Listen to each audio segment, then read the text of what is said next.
Yeousch!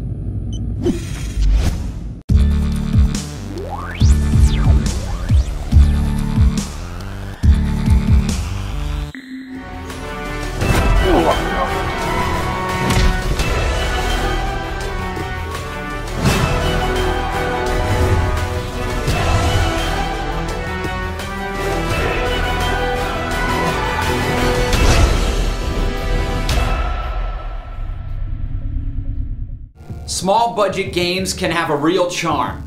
They tend to arrive with a feeling that a unique amount of love was poured into their creation. Sometimes they go against the grain, pushing boundaries. Sure, the production values aren't always there, but gameplay is gameplay. So when Dark was announced by Realmforge Studios, a small development studio founded by publisher Kalypso Media, it was hard not to be curious.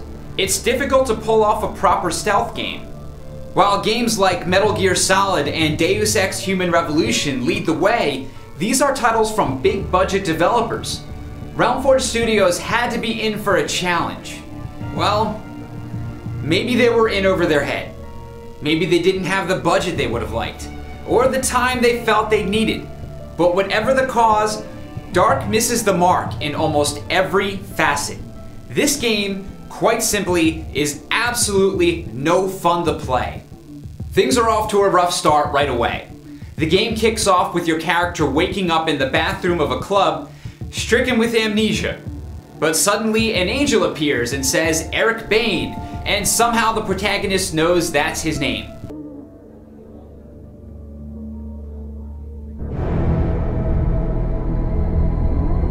Eric, your assignment is waiting.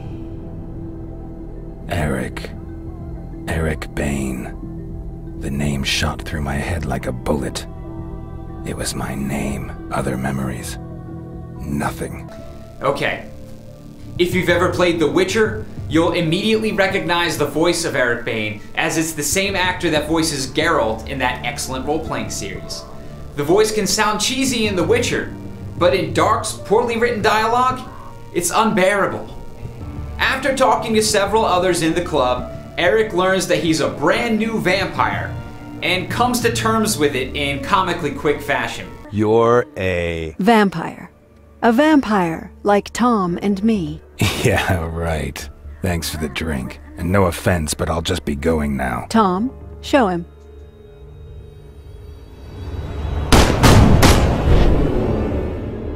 Hey, neat trick, man. What? You automatically resorted to your vampire abilities out of pure reflex. Not bad, you seem to be a natural. Thank you, Tom. I'll take care of our guest now. You can go back. Yo, later, man. So? My name is Eric. Eric Bane. Well, Eric, I'm Rose.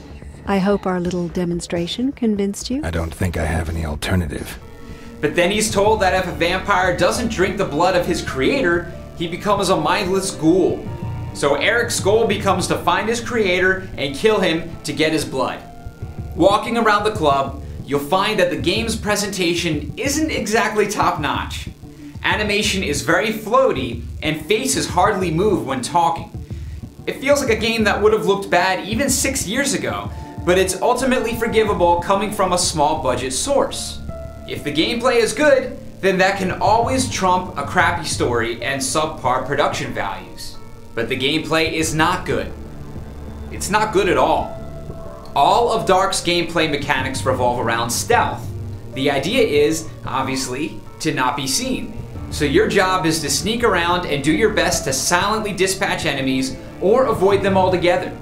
Predictably, most often you'll hide out of sight and watch an enemy walk his predetermined path until you have a chance to sneak up behind him. When you do, you'll generally have two choices. Kill him quickly, or kill him slowly by drinking his blood. Killing quickly is good for moments when your time is short to avoid being seen, but drinking the blood is more useful because it refills your blood points that power your vampiric skills. These skills vary from distracting or confusing enemies to allow you a moment to escape, to killing an enemy from afar with a force-like choke slam or performing a shadowy warp to immediately kill him up close. The blood points are used when activating these skills, but they are first unlocked by spending skill points, earned through experience while playing the game. It offers a feeling of progression, and these vampiric abilities turn out to be absolutely paramount for getting through this game. Dealing with the enemies in Dark is a complete pain in the ass right off the bat. One of the first annoying things you'll discover is that they tend to take an extremely long time to walk their route.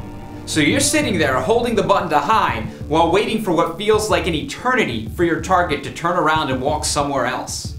But 9 times out of 10, you're immediately rewarded for your patience by watching a different enemy walk up and stare at the same exact spot instead. If it's early in the game and you haven't unlocked many abilities yet, guess what your chances are for sneaking by undetected? 0. It's a flat failure when a stealth game doesn't give you the option to be stealthy.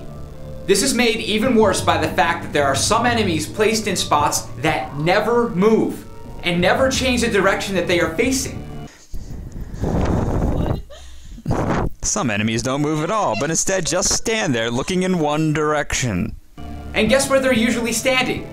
Right in front of the exit. Like, look at this. I'm just trying to get to the end after I killed all those dudes. There's all these dudes right in front of the exit, okay?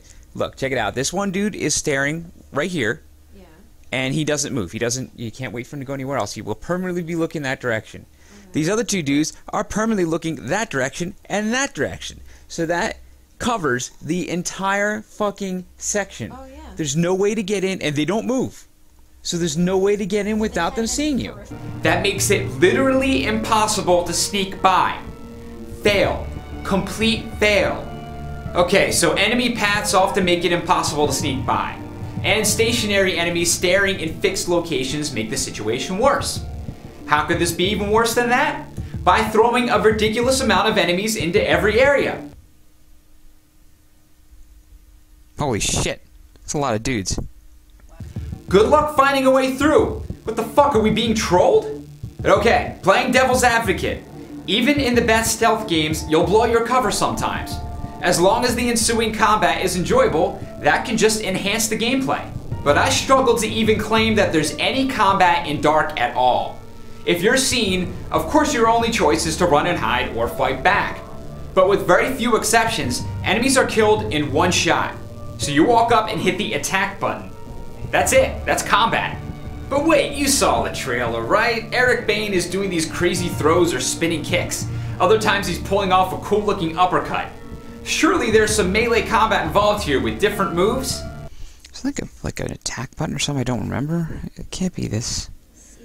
Like I just put the rotten peach on the ground. Oh yeah. So I want to leave it there and see what press sneak. Skip scene. Oh, the B button is only used to skip scenes. Yep. Use active power.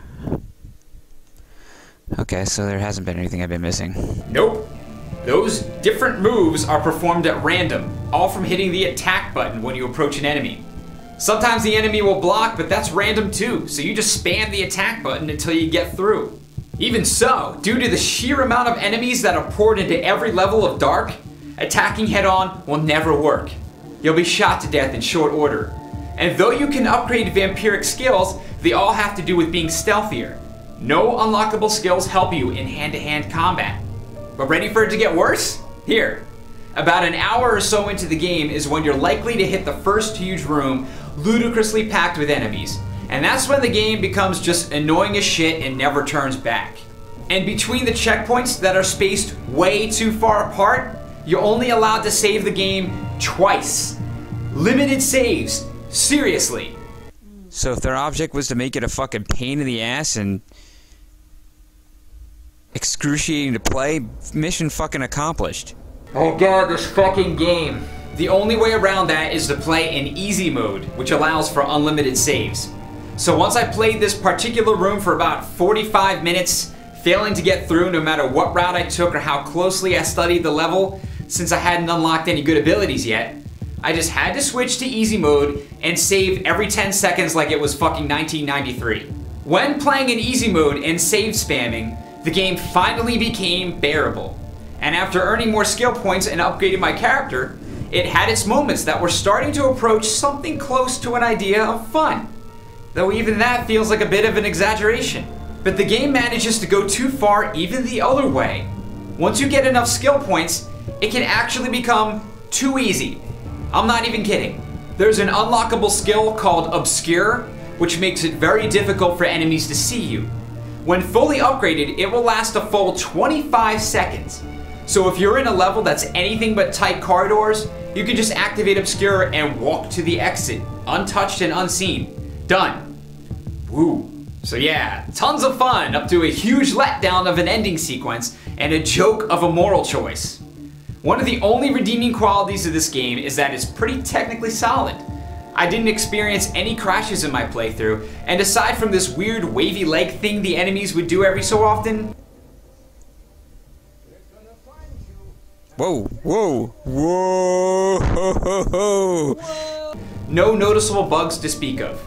Alright, enough. Here's the bottom line. I'm giving Dark a score of 1.5 out of 5. This is a bad game.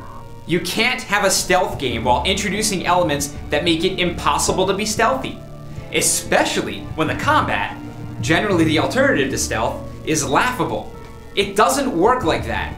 The only things keeping this score from being even lower are the skill point progression system that doesn't suck, and the fact that the game works well. You push buttons and they do what they were supposed to, which is more than I can say for some other games. Still, my playthrough lasted me 7 hours of what felt like banging my head against the wall. It wasn't even the kind of game that's endearing in its faults. It's just plain not fun. On more than one occasion, I found myself saying out loud, what the hell were they thinking? What the fuck were the developers thinking here? One more thing, check this out. This game lists at $40 on PC and $50 on Xbox 360. Under no circumstances is this game worth that asking price. I wouldn't have advised to play this game if it was 10 bucks, but that list price feels like a slap in the face.